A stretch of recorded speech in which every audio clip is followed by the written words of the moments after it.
Good morning students. आज का बेटा टॉपिक है हम अगला जो नेक्स्ट हमारा प्लांट ग्रुप आता है, दो ग्रुप हम पढ़ चुके हैं बेटा, थैलोफाइटा और bryophyta.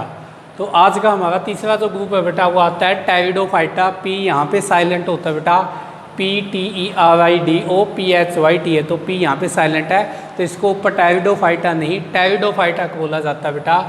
Term pteridophyta was propose by हक्कल, scientist है बेटा अर्नेस्ट हक्कल। इन्होंने ये जो टेरिडोफाइटा नाम की टर्म थी इनको प्लांट को ये दी थी। Study of pteridophyte cold pteridology, और यदि इनकी स्टडी की जाती है तो उसको हम क्या कहते हैं बेटा, टेरिडोलॉजी कहते हैं। These are known as reptiles of plant kingdom.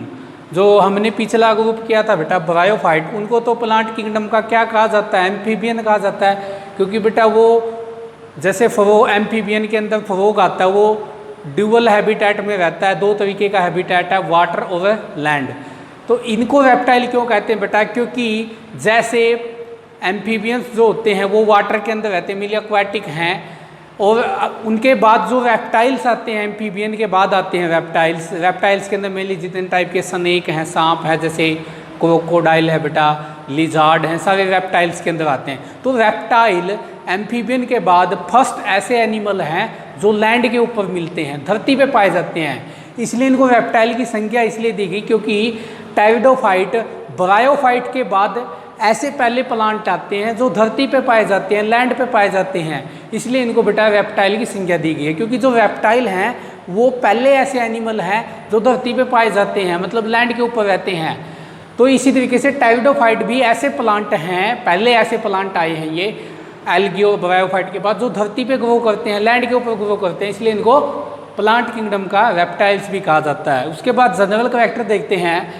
Pteridophytes are first vascular plant. बेटा इनमें वेस्कुलर प्लांट का मतलब है बेटा इनके अंदर जो वेस्कुलर टिश्यू होते हैं, बेटा आपने 10th में भी पढ़े होंगे, प्लांट में दो वेस्कुलर टिश्यू पाए जाते हैं बेटा, जाइलम और फिलोएम। वेस्कुलर टिश्यू वो टिश्यू होते हैं बेटा जो मेनली ट्रांसपोर्ट करने का काम करते हैं। आपने पढ़ा होगा 10th में कि जाइलम का काम क्या होता है, ये नीचे रूट से वाटर और मिनरल को ऊपर स्टेम और लीव्स तक ट्रांसपोर्ट करता है। और फिलोएम क्या करता है, जो फोटोसिंथेसिस से फूड प्रिपेयर होता है लीव्स में, उसको लेके वहाँ से बाकी पार्ट तक ट्रांसपोर्ट करता है, रूट तक, स्टेम तक।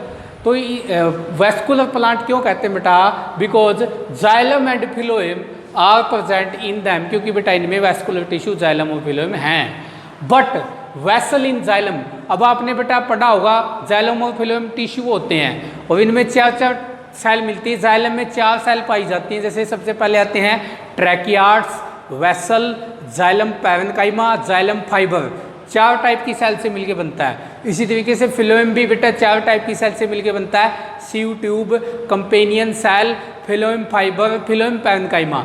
तो बेटा इनमें खास बात क्या है कि जाइलम फिलोएम तो हैं इनके अंदर, लेकिन जाइलम के अंदर तो जो वेसल सेल होती हैं जो ट्यूब लाइक वो एब्सेंट होती हैं, और फिलोएम के अंदर जो कंपेनियन सेल होती हैं वो एब्सेंट होती हैं। ये इनमें क्या है बेटा थोड़ा सा खास इनका कैरेक्टर है। उसके बाद है these are called first successful terrestrial plant. First का मतलब है बेटा सबसे पहले सक्सेसफुली टेरेस्ट्रियल प्लांट है बेटा जो धरती पे मिलते हैं ये प्लांट हैं। They are more adapted terrestrial plant, सबसे ज़्यादा अडेप्टेड हैं ब्रायोफाइट की बजाय देन ब्रायोफाइट। ये ब्रायोफाइट की बजाय टेरेस्ट्रियल पे धरती पे ग्रो करने के लिए ज़्यादा अडेप्ट हैं, एज क्योंकि they have root and vascular tissue, क्योंकि बेटा इनमें रूट होती हैं और वेस्कुलर टिश्यू प्रेजेंट होते हैं जाइलम फिलोएम। उसके बाद pteridophytes are not completely successful terrestrial plant, लेकिन बेटा फिर भी इनको कंप्लीटली हम पूरे तरीके से ये नहीं कह सकते कि ये सक्सेसफुली टेरेस्ट्रियल प्लांट है कि धरती पे ही ग्रो करते हैं। इसका कारण क्या है, एज क्योंकि they also need water for fertilisation. जैसे जिस तरीके से ब्रायोफाइट में मेल और फीमेल गैमेट के फर्टिलाइजेशन के लिए वाटर की रिक्वायरमेंट है, इनको भी मेल और फीमेल गैमेट को फर्टिलाइज करवाने के लिए वाटर की रिक्वायरमेंट है, इसलिए कंप्लीटली तो इनको भी हम टेरेस्ट्रियल प्लांट नहीं कह सकते। लाइक ब्रायोफाइट, और ब्रायोफाइट की तरह most of the pteridophyte, mostly जो है pteridophyte plants grown in cool सैडी and moist place. Cool का मतलब ठंडे, सैडी का मतलब होते हैं छायादार, एंड मॉइस्ट प्लेस का मतलब नमी से भरी जगह के ऊपर स्थानों पे ग्रो करते हैं बेटा ये।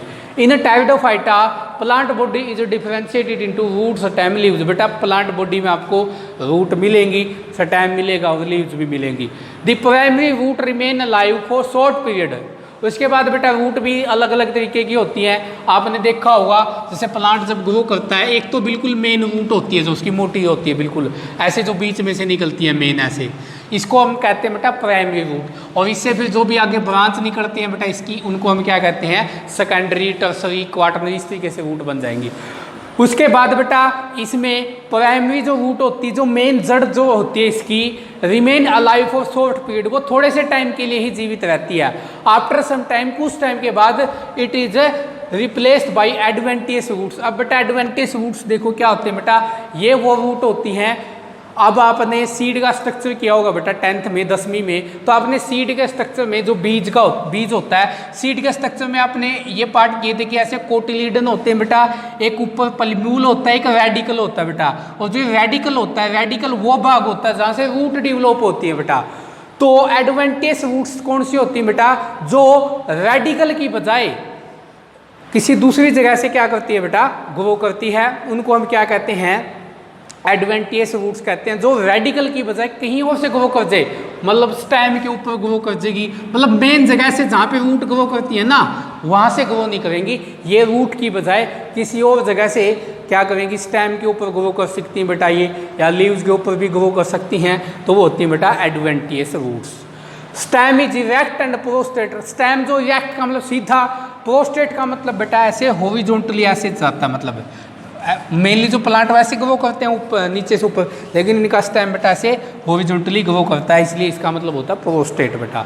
इन सम, कुछ के अंदर स्टेम इज अंडरग्राउंड, कई में बेटा जो स्टेम वो अंडरग्राउंड होता है, नीचे धरती के अंदर होता है, which is known as rhizome. उस अंडरग्राउंड स्टेम को बेटा हम क्या कहते हैं, राइजोम भी कहते। उसके बाद आता है बेटा on the basis of leaves. Leaves के बेस पे टेरिडोफाइट ऑफ 2 टाइप, 2 कैटेगरी बेटा बनाई गई हैं टेरिडोफाइट की।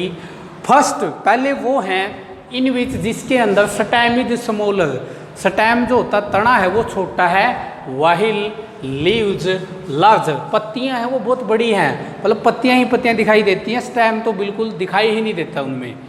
तो they are known as macrophyllous pteridophyte. उनको हम क्या कहते हैं, हम मैक्रोफाइलस क्या कहते हैं। फाइलस शब्द बेटा लीफ के लिए है, मैक्रो शब्द बड़ा होता है जो, या इसकी जगह पे मेगाफाइलस भी आप लगा सकते हो, तो मैक्रोफाइलस टेरिडोफाइट कहते हैं। एग्जाम्पल आएंगे बेटा इसमें फरन। सेकंड, दूसरे वो होते हैं इन विच जिसके अंदर स्टेम इज लार्जर, वो स्टेम बड़ा है, एंड लीव्स आर स्मॉलर, पत्तियां हैं वो बहुत छोटी हैं, तो they are known as microphylls. Micro का मतलब छोटी है, फाइलस का मतलब बेटा लीफ है, तो इनको माइक्रोफाइलस टेरिडोफाइट्स कहते हैं। इसमें एग्जाम्पल आएगा बेटा सिलाजिनेला का एग्जाम्पल है। तो आज के लिए बेटा इतना ही, कल हम करेंगे लाइफ साइकिल करेंगे इनका, और इनकी क्लासिफिकेशन करेंगे, अलग अलग जो क्लास हैं उनको हम उनके करैक्टर पढ़ेंगे, उनके एग्जाम्पल पढ़ेंगे। आज के लिए इतना ही।